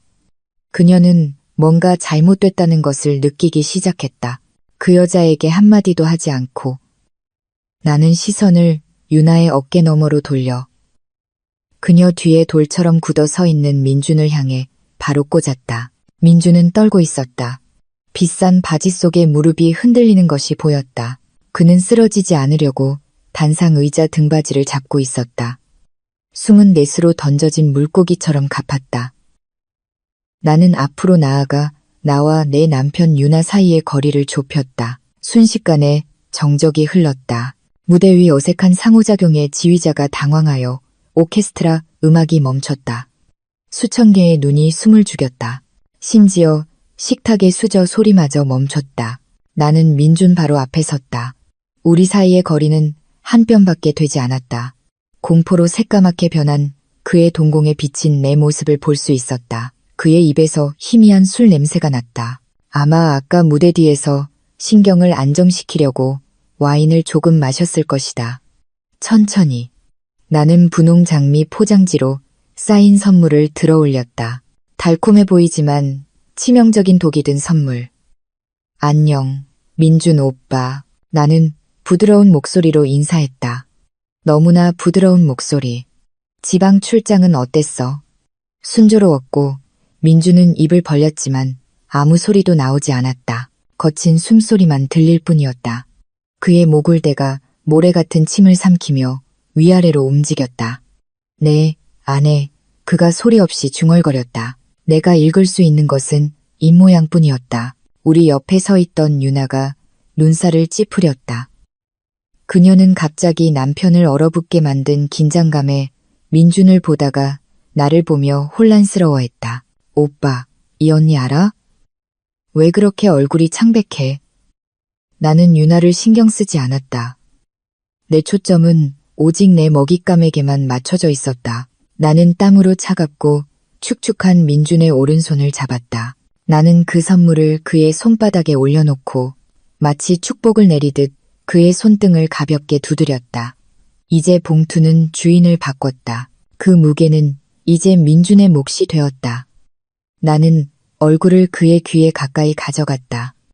코가 그의 단단한 턱에 닿을 정도로 가까이 미친 듯이 뛰는 그의 목의 맥박을 느낄 수 있었다. 마치 터질 것 같았다. 나는 단상 의자 옆 작은 테이블에 놓인 마이크를 집어들었다. 하지만 켜지는 않았다. 아직은 나는 그저 그것을 꽉 쥐었다. 그리고 속삭였다. 하객들은 듣지 못하고 유나도 듣지 못했지만 민준의 귀에는 천둥처럼 울려 퍼진 속삭임. 축하해, 오빠. 이 봉투 안에는 네가 팔아버린 내 자존심보다 더 비싼 게 들어있어. 나는 얼굴을 뒤로 빼고 그의 눈을 뚫어지게 쳐다봤다. 열어봐, 오빠. 이번에는 옆에 서 있는 유나가 들을 수 있을 만큼 충분히 큰 정상적인 목소리로 명령했다. 지금 열어. 내 예쁜 아내가 우리 사랑이 얼마나 위대한지 알게. 민준은 천천히 고개를 저었다. 그의 눈은 애원했다. 공포의 눈물이 눈가에 고이기 시작했다. 안 돼. 제발 안 돼. 그의 시선이 절망적으로 외쳤다. 왜, 오빠. 창피해. 나는 조롱하는 어조로 물었다. 갑자기 참을성 없고 궁금해진 유나가 힘없이 늘어진 민준의 손에서 선물을 낚아챘다. 아, 민준 오빠, 왜 이렇게 꾸물거려. 내가 열게. 유나가 이 긴박한 상황에서 너무나 어리석게 들리는 명랑한 목소리로 외쳤다. 혹시 차키나 수표가 들어있을지 누가 알아? 민준은 깜짝 놀랐다. 그는 선물을 다시 뺏으려 했다. 안 돼, 유나, 안 돼. 그가 갈라진 목소리로 외쳤다. 그의 목소리는 공포로 갈라졌지만 너무 늦었다. 길고 분홍색 매니큐어를 칠한 유나의 손톱이 이미 포장지를 거칠게 찢고 있었다. 쫙, 종이가 찢어지는 소리가 숨막히는 정적이 흐르는 볼룸에서 유난히 크게 울렸다. 경찰 로고와 비밀이라는 붉은 도장이 찍힌 두꺼운 갈색 봉투가 튀어나왔다. 이제 갈색 봉투는 유나의 손에서 완전히 모습을 드러냈다. 예쁜 분홍 장미무늬 포장지는 갈기갈기 찢겨 있었다. 짓밟힌 시든 꽃잎처럼 무대 바닥에 흩어졌다. 대한민국 경찰의 금색과 검은색 3태극 로고가 봉투 왼쪽 상단에 선명하게 인쇄되어 있었다. 그 아래에는 비밀 법률 문서라고 쓰인 붉은 도장이 찍혀 있었다. 마치 유나의 손가락 피부를 태울 듯한 뜨거운 기운을 뿜어내는 것 같았다. 유나는 눈살을 찌푸렸다. 깔끔하게 그린 그녀의 눈썹이 거의 맞닿을 뻔했다. 그녀는 혼란스러운 표정으로 봉투를 이리저리 뒤집어 보았다. 이것은 수표가 아니었다.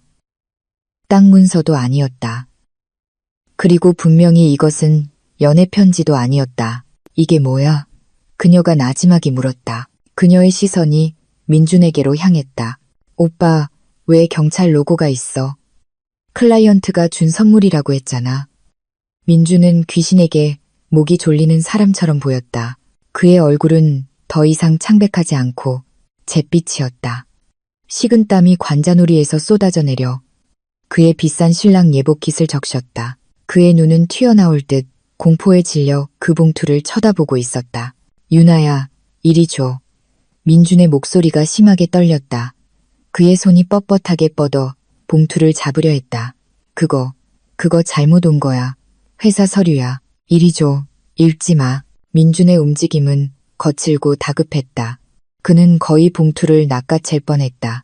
하지만 내가 더 빨랐다. 나는 한 걸음 앞으로 나아가 민준과 유나 사이에 몸을 위치시켰다. 마이크를 쥔 내 오른손이 올라갔다. 엄지손가락으로 온 버튼을 눌렀다. 삑 날카로운 하울링 소리가 거대한 스피커에서 울려 퍼져 볼륨 안에 모든 사람들이 귀를 막았다. 뷔페 테이블의 유리잔들이 떨렸다.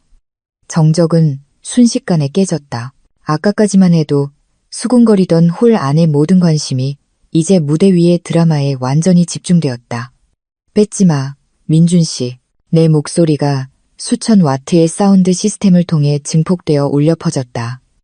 내 목소리는 차분하고 묵직하고 위험 있었다.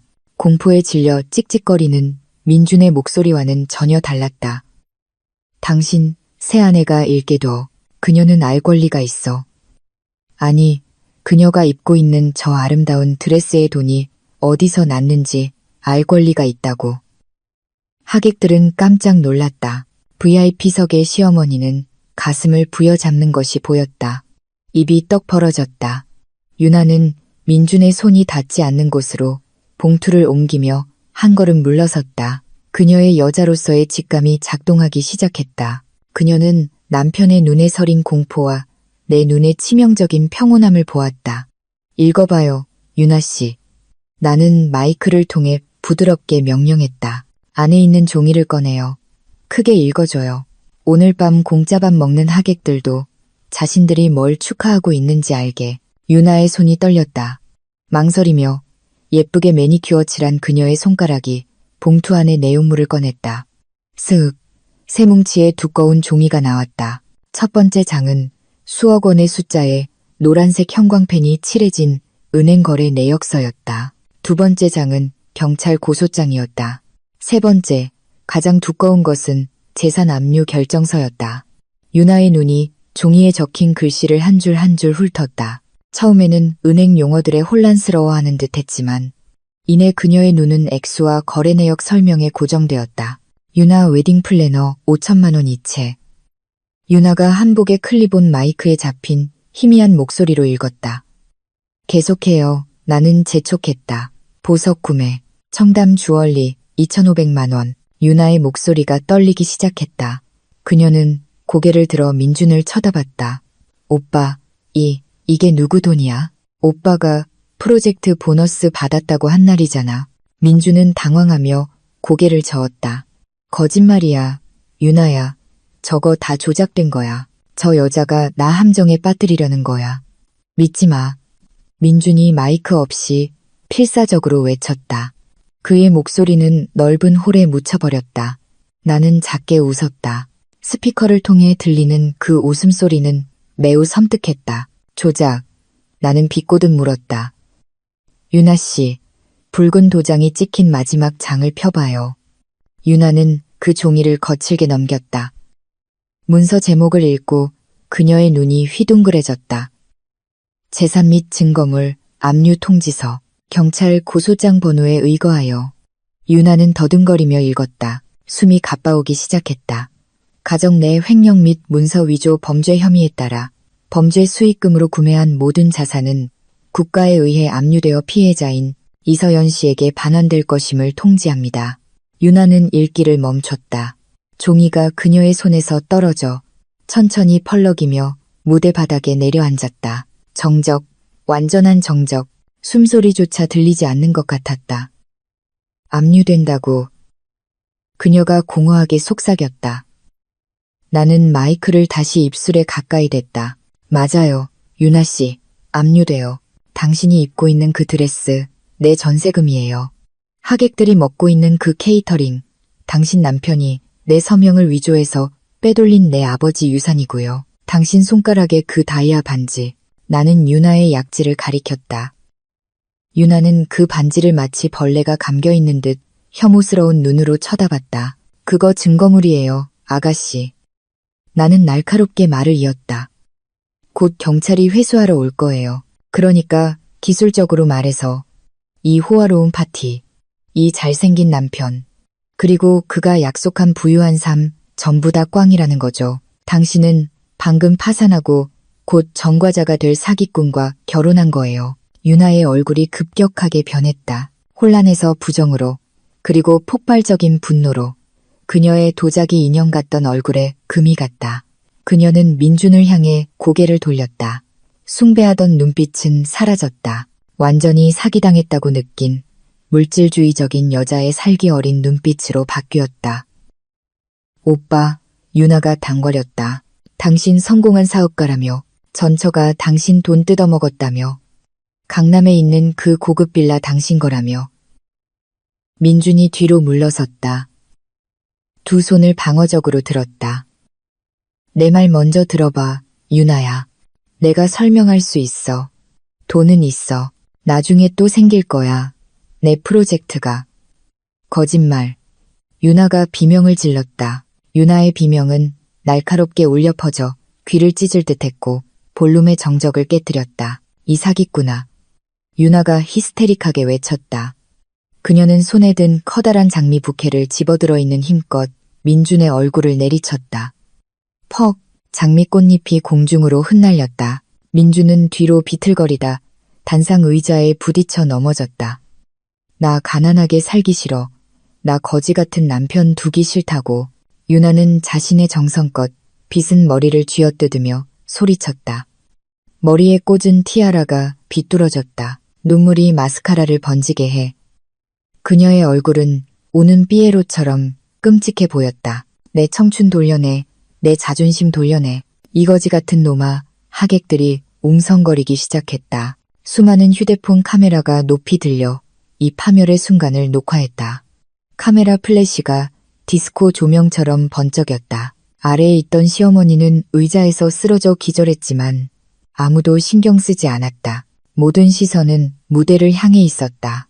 그 혼란 속에서 나는 무대 가장자리에 조용히 서 있었다. 메신저로서의 내 임무는 끝났지만 진짜 처형은 이제 막 시작되려 하고 있었다. 나는 눈꼬리로 볼륨 옆문을 보았다. 직원 통로문이 활짝 열려 있었다. 제복을 입은 두 명의 건장한 남성이 경찰 장비를 완벽히 갖추고 단호하게 들어섰다. 그 뒤에는 지훈이 안경을 고쳤으며 여유롭게 걸어 들어왔다. 경찰 중 한 명의 허리춤에는 조명을 받아 반짝이는 쇠수갑이 새로운 주인을 찾을 준비를 하고 있었다. 나는 유나의 분노를 피하며 일어나려 애쓰는 민준을 바라보았다. 3시 방향을 봐, 오빠. 나는 마이크 없이 속삭였다. 하지만 우리의 증오의 텔레파시를 통해 그가 들었을 것이라고 확신했다. 당신 VIP 픽업 서비스가 도착했어. 경찰의 육중한 전투화가 나무 단상 계단을 오르는 소리가 마치 사형을 선고하는 판사의 망치 소리처럼 울렸다. 쿵, 쿵, 쿵. 그 소리는 유나의 히스테릭한 울음소리와 하객들의 웅성거림을 잠재웠다. 갈색 제복을 입은 두 명의 경찰관은 웃지 않았다. 그들의 얼굴은 굳어 있었고 무표정했으며 누구라도 길을 죽게 만드는 권위를 뿜어냈다. 그들 뒤에는 지훈이 한 손을 바지 주머니에 넣은 채 여유롭게 걸어왔다. 마치 올해 가장 떠들썩한 결혼식 습격 현장이 아니라 공원을 산책하는 것 같았다. 유나에게 밀려 넘어진 후 막 일어선 민준이 뒤를 돌아봤다. 그의 눈에 제복을 입은 그 모습들이 들어왔다. 그의 동물적인 본능이 그를 지배했다. 이성은 이미 마비된 상태였다. 안 돼, 안 돼, 말도 안 돼. 민준이 횡설수설했다. 그는 몸을 돌려 단상장식 뒤쪽으로 도망치려 했다. 두꺼운 배경 천 사이로 틈을 찾아 주방문으로 빠져나가려 했다. 오늘 아침 당당하게 작별 인사를 하던 남자는 이제 집주인에게 들킨 시궁쥐처럼 허둥지둥 달아나고 있었다. 그의 비싼 신랑 예복이 장식못에 걸려 팔 부분이 찢어졌지만 그는 신경 쓰지 않았다. 하지만 지우는 모든 것을 계산해 두었다. 뒤커튼 너머에서 사복을 입은 경찰 한 명이 나타나 바로 민준을 덮쳤다. 어디 가십니까? 경찰이 민준의 팔을 등 뒤로 꺾으며 조롱하는 투로 물었다. 난 잘못 없어. 이건 함정이야. 민준은 발버둥치며 허공을 찼다. 서연아, 이서연, 이 사람들한테 말해줘. 이건 그냥 장난이라고. 우리 결혼기념일 서프라이즈잖아. 그치?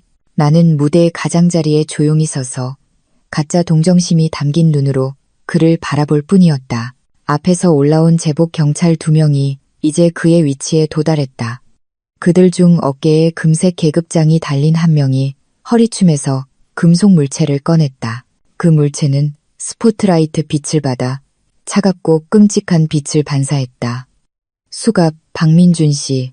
경찰이 망설임 없이 체포 절차를 큰 소리로 낭독했다. 당신을 업무상 횡령, 사기 및 공문서 위조 혐의로 고소장 번호 LPB 454만 2024에 의거하여 체포합니다. 당신은 묵비권을 행사할 권리가 있으며 당신의 모든 발언은 법정에서 불리하게 사용될 수 있습니다. 안 돼. 민준의 비명이 터져 나왔다. 도살당하는 짐승처럼 날카롭게 울려 퍼졌다. 철컥. 금속이 잠기는 소리가 아주 선명하게 들렸다. 그 차가운 쇠고리가 이제 위조문서에 서명하는데 사용되던 민준의 두 손목에 단단히 채워졌다. 끝났다. 민준은 힘이 풀렸다. 다리가 더 이상 몸을 지탱하지 못했다. 그는 경찰의 발 아래 붉은 카펫이 깔린 무대 바닥에 무릎을 꿇었다. 그는 울었다. 후회의 눈물이 아니라 결과를 감당할 준비가 되지 않은 겁쟁이의 공포의 눈물이었다. 그의 옆에서 남편이 흉악범처럼 수갑이 채워지는 것을 본 유나는 다시 폭발했다. 그 젊은 여자는 다이아몬드가 박힌 결혼 반지를 약지에서 뽑아냈다. 내 돈으로 산 그 반지를 거친 동작으로 그녀는 무릎 꿇고 있는 민준의 얼굴에 그 반지를 던졌다. 이 사기꾼아. 유나가 소리쳤다. 침이 사방으로 튀었다. 내 싸구려 반지나 가져가. 너랑 결혼한 거 후회해. 후회한다고. 유나는 여전히 그 광경을 휴대폰으로 녹화하고 있는 하객들을 향해 돌아섰다. 그녀는 양팔을 벌리고 카메라를 향해 음악 세상을 향해 외쳤다. 나 이혼할 거야. 오늘 당장. 내가 저 인간 버리는 거야. 나는 피해자야. 사기당했다고. 유나는 울부짖으며 머리에 꽂은 비녀를 뽑아 머리카락을 헝클어뜨렸다. 그녀는 미친 사람처럼 보였다. 완벽했던 화장은 공포의 가면처럼 번졌다. 그녀는 단상에서 뛰어내려 하객들을 밀치고 군중을 뚫고 그 저주받은 건물에서 빠져나가려 했다. 이 시간 전에 결혼한 남편을 버리고 이제 그 무대에는 나와 무릎 꿇은 민준, 그리고 경찰들만 남았다. 경찰관이 민준의 팔을 잡아 억지로 일으켜 세웠다. 일어나세요. 스스로를 더 힘들게 만들지 마시고. 민준은 강제로 끌려갔다. 그의 얼굴은 부어 있었고 콧물이 흘렀으며 눈은 빨갛게 충혈되어 있었다. 그의 모습은 매우 처참했다. 비싼 베이지색 예복은 더럽고 찢어지고 구겨져 있었다. 그들이 나를 지나쳐 그를 끌고 갈 때 민준은 있는 힘껏 버텼다. 그는 나를 돌아봤다. 그의 시선은 깊은 절망감으로 가득 차 애원하고 있었다. 서연아. 그의 목소리는 갈라지고 심하게 떨렸다. 자기야, 나 좀 도와줘. 나 내 남편이잖아. 우리 7년 동안 함께 했잖아. 저 사람들이 나 데려가게 두지 마. 나 변할게. 약속할게. 내 돈 다 갚을게. 제발 고소 취하해줘. 서연아. 제발. 그는 수갑 찬 손으로 내 검은 드레스 자락을 잡으려 했다. 하지만 경찰이 그를 막았다. 나는 한때 내 우주의 중심이었던 그 남자를 바라봤다. 예전에는 그가 슬퍼하지 않도록 무엇이든 했을 것이다. 예전에는 그를 위해 내 목숨도 바쳤을 것이다. 하지만 내 앞에 무릎 꿇은 이 남자는 내 남편이 아니었다. 그는 너무 오랫동안 내 삶을 갉아먹은 기생충일 뿐이었다. 나는 몸을 살짝 숙여 눈물과 땀으로 젖은 그의 얼굴에 내 얼굴을 가까이 가져갔다. 틀렸어, 오빠. 나는 그의 심장을 직접 꿰뚫는 차가운 속삭임을 내뱉었다. 내 남편은 지금 부산으로 출장 간 성실한 남자야. 그는 우리 미래를 위해 열심히 일하고 있어. 반면에 당신은 그냥 그 사람 얼굴을 닮은 도둑일 뿐이고. 나는 몸을 다시 일으켜 세우고 경찰을 보았다. 데려가세요, 경위님. 쓰레기는 제가 버렸습니다. 알겠습니다, 사모님. 경찰이 단호하게 대답했다. 민주는 단상 계단을 거칠게 끌려 내려가며 다시 울부짖었다. 이서연, 어떻게 네가? 이서연, 그의 비명이 홀 전체에 울려 퍼져 수백 쌍의 눈에 공짜 구경거리가 되었다. 하객들은 자발적으로 길을 터주어 경찰이 신랑을 데려가도록 했다. 그들은 더 이상 그를 감탄의 눈으로 보지 않았다. 그들은 혐오의 눈으로, 조롱의 눈으로 보았다. 심지어 민준이 지나갈 때 바닥에 침을 뱉는 사람도 있었다. 꼴 좋다. 잘 가라. 더러운 돈이나 처먹어라. 폼은 재면서 실은 도둑놈이었네. 조롱이 빗발쳤다. 사회적 심판은 형법보다 더 빠르고 잔인하게 작동했다. 나는 밝은 조명 아래 단상 꼭대기에 홀로 서 있었다. 나는 멀리서 점점 작아지는 민준의 등을 보았다. 로비에서 사이렌 소리가 울리기 시작한 순찰차를 향해 볼룸 문 밖으로 끌려나갔다. 지훈이 단상 계단을 올라와 내 옆에 섰다. 그는 깨끗한 하얀 손수건을 내밀었다. 다 끝났어, 서연아. 그가 나지막이 말했다. 내가 이겼어. 나는 그 손수건을 보고 이젠 텅 비어버린 출입구를 바라봤다. 민주는 사라졌다. 유나는 도망쳤다. 이 파티는 완전히 망했다. 하지만 달콤해야 할 승리의 순간에 갑자기 가슴이 답답해졌다. 민준을 잃은 슬픔 때문이 아니라 내 인생의 7년이 이렇게 비극적으로 끝났다는 것을 깨달았기 때문이다. 나는 지훈의 손수건을 받지 않았다. 대신 손에 여전히 켜져 있던 마이크를 잡았다. 나는 여전히 그 자리에 멍하니 서 있는 하객들을 바라봤다. 그들은 집에 가야 할지 아니면 계속 밥을 먹어야 할지 혼란스러워했다. 나는 이 연극의 막을 완벽하게 내려야 했다. 공연에 방해가 된 점 사과드립니다. 신사숙녀 여러분, 내 목소리는 다시 차분하고 품위 있게 들리며 홀을 장악했다. 마음껏 식사를 즐기시기 바랍니다. 사양 마시고 제 돈으로 전부 계산 완료됐으니까요. 나는 그 마이크를 무대 바닥에 내려놓았다. 툭. 그리고 나는 몸을 돌려 군중에게 등을 보이고 무대 뒤편 문으로 걸어갔다. 발걸음은 가벼웠다. 내 검은 드레스가 우아하게 펄럭였다. 나는 다시 돌아보지 않았다. 하지만 내 손이 출구 손잡이에 닿는 바로 그 순간 내 뒤에서 작은 발걸음 소리가 달려오는 것을 들었다. 누군가 갈라진 목소리로 내 이름을 불렀다. 이서연. 나는 멈췄다. 지훈의 목소리가 아니었다. 경찰의 목소리도 아니었다. 나는 살짝 고개를 돌렸다. 헝클어진 금색 한복을 입은 늙은 여자가 단상 계단 아래에 서 있었다. 얼굴은 창백했다. 눈물이 두꺼운 화장을 녹여내리고 있었다. 이혜숙 여사, 내 시어머니. 그녀의 손이 분노와 수치심 사이에서 떨리며 나를 가리켰다. 입술이 심하게 떨렸다. 내가 이혜숙 여사가 숨을 헐떡이며 찜찜거렸다. 내가 내 아들한테 무슨 짓을 한 거야? 이 악독한 며느리야. 이 악마 같은 것. 나는 비스듬히 미소 지었다. 지훈의 예상이 맞았다. 마지막 순간까지도 그들은 결코 죄책감을 느끼지 않을 것이다. 틀리셨어요, 어머님. 나는 차분하게 대답했다. 저는 악마가 아니에요. 저는 그저 어머님 아들 통장의 저승사자일 뿐이에요. 나는 문을 열고 무대 뒤 어두운 복도로 걸어나갔다. 이제는 유령의 집처럼 느껴지는 볼륨에 울려 퍼지는 시어머니의 히스테릭한 비명을 뒤로하고 무대 뒤 복도는 좁고 축축했으며 쉬기 시작한 케이터링 음식물 쓰레기 냄새가 났다. 벽은 더 이상 반짝이는 대리석이 아니라 대충 흰색으로 칠해진 칙칙한 콘크리트였다. 내가 방금 파괴한 가짜 화려함과 완벽한 대조를 이루었다.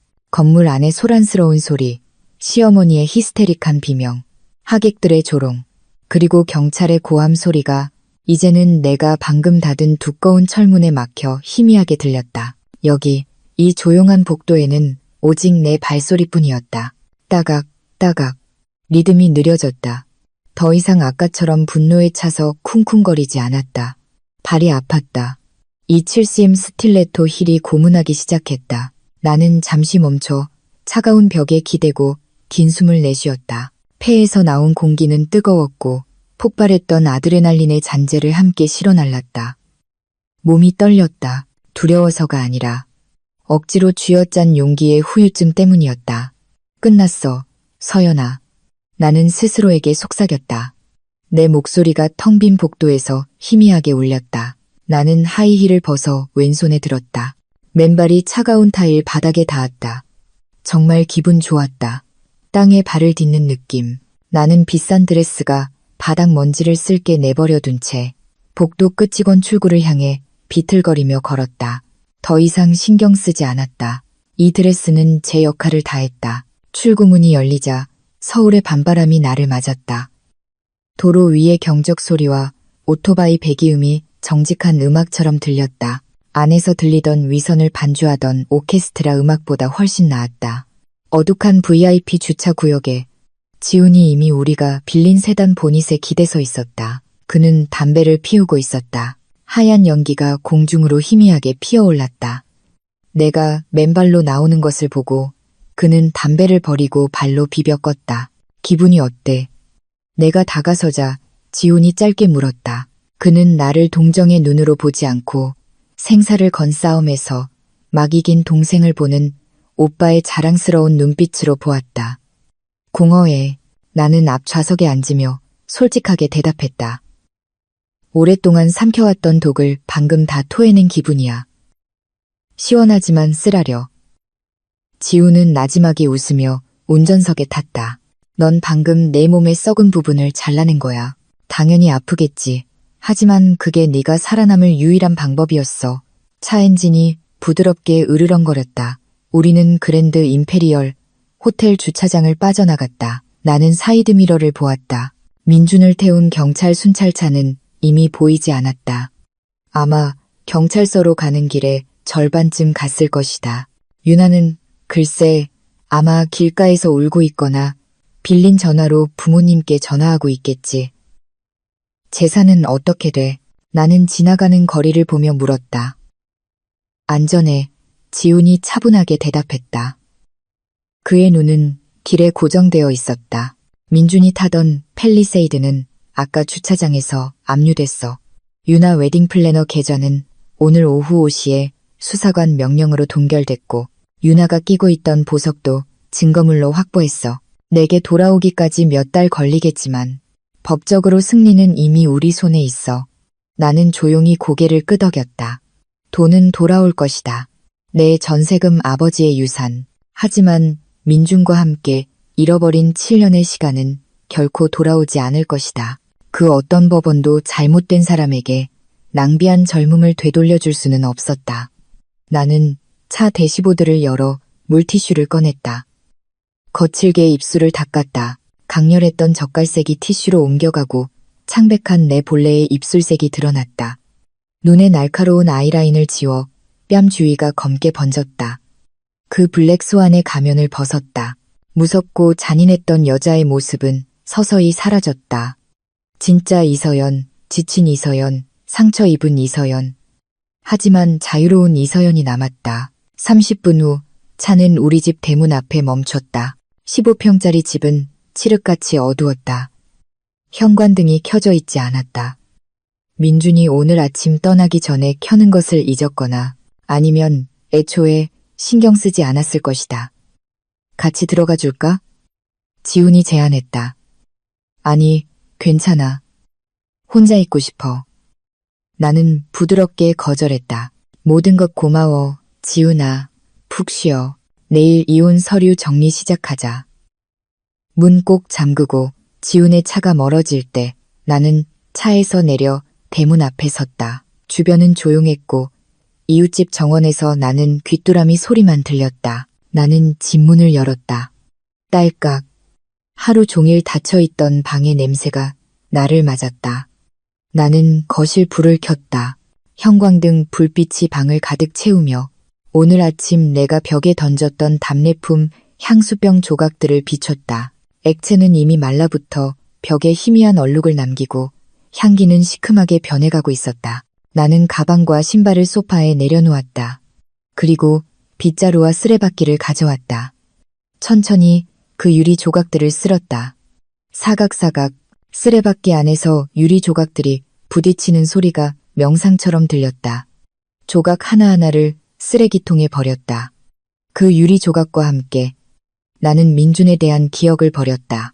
그가 내게 청혼했던 기억. 버렸다. 결혼 첫 해에 낡은 오토바이를 타고 비를 맞았던 기억. 버렸다. 죽음만이 우리를 갈라놓을 것이라던 그의 달콤한 약속의 기억. 버렸다. 이제 바닥은 깨끗했다. 나는 침실로 걸어갔다. 킹사이즈 침대가 한 사람이 쓰기에는 너무 커 보였다. 하지만 오늘 밤, 오랜만에 처음으로 나는 외롭지 않았다. 나는 온전히 나 자신을 소유한 기분이었다. 더 이상 내 옆에서 잠자는 거짓말은 없었다. 그의 휴대폰이 울릴 때마다 마음을 갉아먹던 의심도 없었다. 나는 옷장을 열었다. 민준의 옷들이 아직 깔끔하게 걸려 있었다. 내일 나는 그 모든 것을 보육원에 기부하거나 아니면 태워버릴 것이다. 내일 내 기분에 따라 확실한 것은 이 집에서 그의 흔적을 깨끗이 지울 것이라는 점이다. 나는 침실 창가로 다가가 활짝 열었다. 밤바람이 들어와 커튼을 흔들었다. 하늘에는 초승달이 밝게 빛나고 수천 개의 별들이 장난스럽게 깜빡였다. 나는 깊은 숨을 들이쉬어 자유의 공기로 폐를 가득 채웠다. 상쾌했다. 아주 상쾌했다. 나는 왼쪽 가슴을 더듬었다. 심장이 평온하게 뛰고 있었다. 리듬이 규칙적이었다. 7주년 결혼기념일 축하해. 이서연. 나는 밤바람에 속삭였다. 올해 최고의 선물은 남편과 함께 순례를 떠나는 것이 아니라 너와 함께 그 신성한 땅을 밟을 자격이 없는 남편에게서 떠나는 것이야. 눈물이 다시 뺨을 타고 흘렀다. 하지만 이번에는 따뜻하게 느껴졌다. 이것은 슬픔의 눈물이 아니었다. 이것은 치유의 눈물이었다. 긴 가뭄 끝에 내리는 비처럼 먼지를 씻어내고 새싹을 틔우는. 나는 미소 지었다. 상처를 감추기 위한 가짜 미소가 아닌 진심 어린 미소. 내 인생은 이제 막 0에서 다시 시작되었다. 내 통장은 잠시 비었을지 모르지만 내 자존심은 온전했다. 그리고 자신의 자존심을 지켜낸 여자는 세상에서 가장 부유한 여자다. 내일 아침 나는 일어나 커피를 내리고 혼자서 새 아파트 계약을 알아볼 것이다. 왜냐하면 나의 행복과 나의 미래는 더 이상 길 잃은 남편에게 의존하지 않기 때문이다. 진숙의 비밀 구독자 여러분. 서연의 이야기에서 우리는 중요한 한 가지를 배웁니다. 진심은 비싼 것이므로 값싼 사람에게서 그것을 기대하지 마십시오. 돈은 다시 벌 수 있고 자산은 다시 살 수 있지만 낭비된 시간과 진심은 결코 되돌릴 수 없습니다.